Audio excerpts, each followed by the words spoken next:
Okay, so your eyes aren't tricking you. It is dark in here. I'm in the little attic that we have on the side. And I'm not going to show you all of our junk, but anyway, I'm in here trying to get the Easter baskets. And this room doesn't have any lights in it, which suck.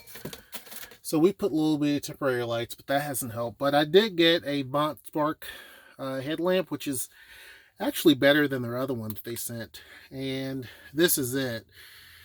The good thing is that Noelle puts all the Christmas stuff in the back. I'm not going to show you because it looks horrible. And she moves the holiday stuff up. So you're going to see, oh, there's another Easter basket back there. There's a bunch. I need to get that actually. I'm not going to show you a mess. But anyway, this was kind of towards the front and I pulled it. This is great because if you have a space that doesn't have any light, this comes in handy. This new Vaunt headlamp actually has one button. This is the brightest setting. Then this, or actually this is the brightest one here. And then it pulsates. I'm not going to do that long for people that can't handle it. You press down and hold down on the button, it turns red. And it does that. What's great about this is that with the one button, all you got to do is press down and hold. With the other one that they had, it had two buttons, and sometimes I would accidentally press the wrong button. So anyhow, let me actually get these baskets and get out of here. Okay, I can get this off my head now. I'm back in the man cave. I will put a description, or put a link in the description box down below. Sorry I'm out of breath, but I had to do some work to get up there. But anyway, somebody sent me an Ask HershNoeie question, and it's a good one. I touched on this before, but their question was kind of like a story time. Tell me one of the times you've ever been cheated on, because I give somewhat relationship advice. I don't know. But yeah, I mean, there's actually been a few instances where that happened in the past. So let me catch my breath and tell you about this story. Anyhow, before I do that, make sure you join our Discord, which is also down in the description box below. There was a time back in the day when I used to literally just date. After I had my divorce, I literally didn't really know how to date because it had been a while, right? So it took me some time to kind of get back into the whole feel of things. So I spent my time out there just kind of, gallivanting around and picking people not based on any substance. I would just basically go for the hottest chick I could find that would tolerate me, and then that's what I would do. I mean, literally. And I remember a friend of mine telling me, like, that's probably not a good thing to do. But I did it anyway. And so I got burned that time. But this is a time that I'm going to tell you about that happened before that. This was when I didn't know how to really choose anybody. And so I chose this chick, met them online. This was in the early stages of finding people online. There were really no online dating sites, I don't think, at that time. This was someone who I found, I think, on MySpace or AOL online. It was a while back. And so this chick was cool. She lived probably about 35, 40 minutes away. This was when I was in Kentucky. And she was from a smaller city. And she had never been to my city before. And she and I were talking and stuff like that. Graduated to talking on the phone a little bit. And then we finally met up. And it came to a point where she would come down often. When she came to my hometown of Bowling Green, Kentucky, which is a small city. But to her, a city that had about 50,000 people at the time, it seemed big. Because she could just see it. One time we went there at night and you could just see all the lights on the horizon. She's like, dang, this is a big city. I'm like, not really. But anyway, that's beside the point. So she comes down and everything's kind of cool. And so I'm like, cool person, not bad at all. Pretty cool. My car was all beat up because it was one of my first cars I've ever had. And I think I was like 18, 19. No, I was about 19 at the time. So it was a beat up old car. First car I had. We had a hailstorm, so it damaged the entire car. Like literally, big balls of hail, dented all over. My back window and front window at the time were busted out, but they had been replaced. My side mirror was busted. My windshield wiper barely was hanging on. I mean, the car was a dump, but it was drivable, right? So everything that had to legally be fixed was fixed, but it still had dings and dents everywhere. It was covered. So, I mean, it was a piece of crap car. I mean, literally, the hailstorm hit the door hinge on the inside where it busted the knob off. You couldn't even open the door, so I had to rig a coat hanger hook to pull it just to open the door. That's how bad it was. Okay.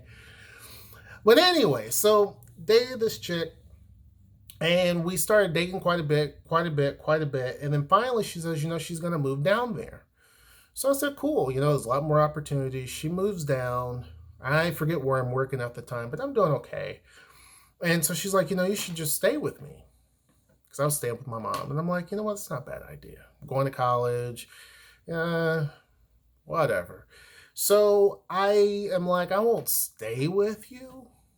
Because, my mom was old school. She wasn't really into that whole living with someone, but you're not married to them type thing. So I was like, okay, well, you know what? Here's the thing.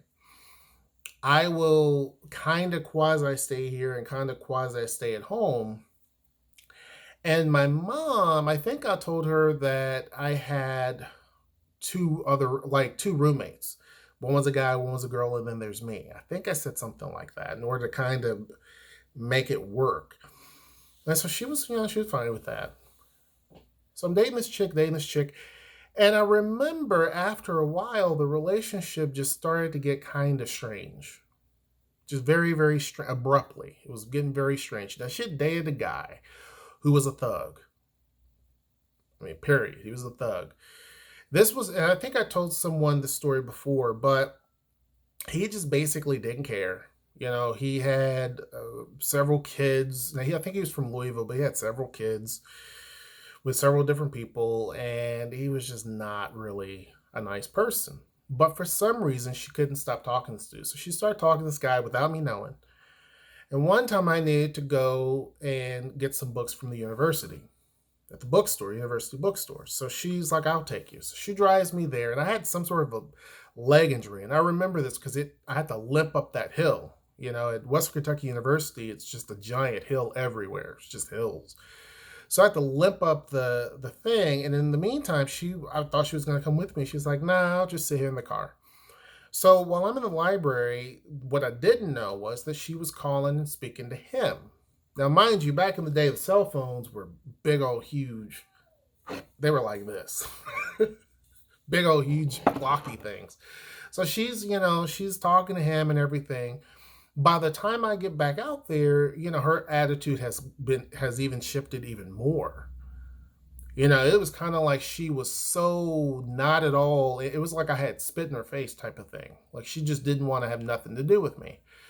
So we go back to the apartment and everything, and she's not even saying much to me. She's not showing much interest at all. Not talking. So I'm like, this is strange. Well, one day I come in from school, and she says, my grandparents are coming, because her grandparents basically funneled her money. She had jobs but didn't have jobs. And so I was staying there a little bit, so I gave some money towards the rent, but it wasn't enough to cover her not working and doing what she's supposed to do. So she's like, my grandparents are coming down, and they want to see the place. And so her grandparents were bigots. Now, she was white. Her ex was black, and her grandparents were kind of bigoted. So she's like, I don't know how they're going to feel about it. I'm like, it's cool. I'm staying with my mom mostly anyway, so it's all good. So I'm like, whatever. So it was true that her grandparents did come. Now, at the time, I was thinking something was up. Maybe it's this ex, because she kept talking about him quite a bit, but in past tense as time went on. So I pretended like something was wrong with my car, because my car was a piece of crap. So there was a way that I could turn the ignition and the car wouldn't start. It would just kind of like act like it's turning over. It was just it was perfect. It would just not want to turn over if you did it a certain way. And so that, I waited trying to turn it over. I'm like, I can't get it to start because I wanted to see if it was truly her grandparents or not. She's like, they're going to be here in like, 5-10 minutes. So they come up and I see it's truly the grandparents. And I open up the hood and, moving stuff around, and they know I ain't doing nothing. So I start it up and I leave. I come back a few hours later after they had left, and she was, fine, whatever. But then she was like, I really and truly would rather you go. Don't worry about, next month I'd rather you go. And I'm like, but I got stuff here. Nah, I'd rather you go. Mind you, I had a cat and everything at that time. So I'm like, I don't know how my mom was going to feel with me just, putting the cat there at my house. Because she was basically saying, I don't want you to stay here. And I'm like, all right, whatever. I'm not going to sit here and sweat this. So meanwhile, I gathered the little bit of stuff I had. I left. That was back in the day when everything could fit in the car. I leave, and literally that same day that her grandparents were down and I was there, dude was coming to move in. Now, I kid you not. He was coming to move in. So I'm like, okay. And so anyhow, after I moved back home and everything, I call and everything. Nothing. Doesn't reply. Nothing. We had a mutual friend. It was basically her friend. And I tried to talk to them, and they were basically saying, yeah, I don't like the guy. But she's back with this dude. His name was Nicky. I guess his name was Nick or Nick. I don't know. But I remember Nicky was his name. Just a thug. So I'm like, all right, whatever. Whatever. I mean, I moved on, right? So at that time, I started to just focus on school and just put all my energy there. And I kind of forgot about her, right? Until literally, I would say probably a week and a half later, let's just say, it may have been less than that, I get a phone call. And so I didn't answer it. She calls again, I hang up because I accidentally picked up, because I had a cell phone and I had a little house phone, and I accidentally picked up on the house phone because I didn't have caller ID, and I hung up when I heard the voice. So to make a long story short, she ends up coming up to my house. She knew where I lived up in Smith Grove, where my mama lives. That's a no-no, because I don't let just anybody meet my mom. There was only 2 people that officially met my mom, and I married both of them. So she just invites herself on up, and I'm like, what are you doing?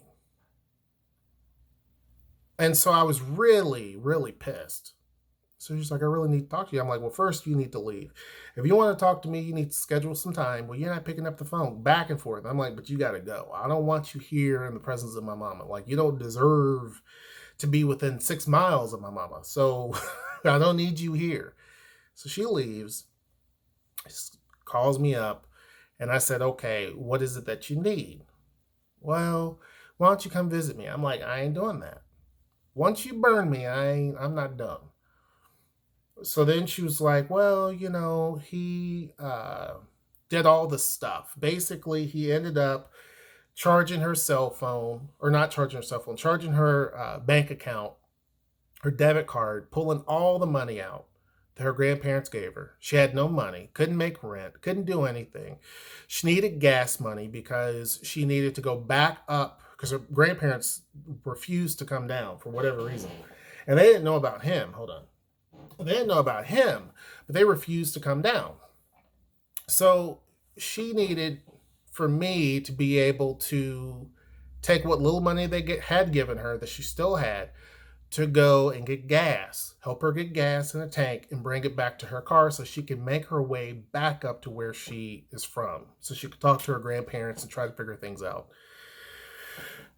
So I did it. I said, okay, fine. But after this, don't call me again. Now, later on, her friends tell me that not only did he do that, but he ended up taking all of her money, destroying some of her stuff. She never found her debit card at all. Her grandparents were upset because all the money they gave her, which was for several months of rent, was gone. And dude had already left. He's already back up in Louisville or wherever he was. But that was the first time that I was cheated on. And the reason why I said it was cheated on was because obviously she was trying to date this guy and probably had him down there more than just that time. I just didn't know about it. But because there were so many things that just didn't add up, that didn't make sense looking back on it. It didn't make a lot of sense, and it didn't make sense at that time either. It's just a lot of weird situations. But anyhow, hope you guys enjoyed the story. That was the very first, I think. That was the first time I was cheated on. Anyhow, hope you guys enjoyed the story. Make sure you like, share, and subscribe. Join our Discord. And until next time, I will see you. Take care.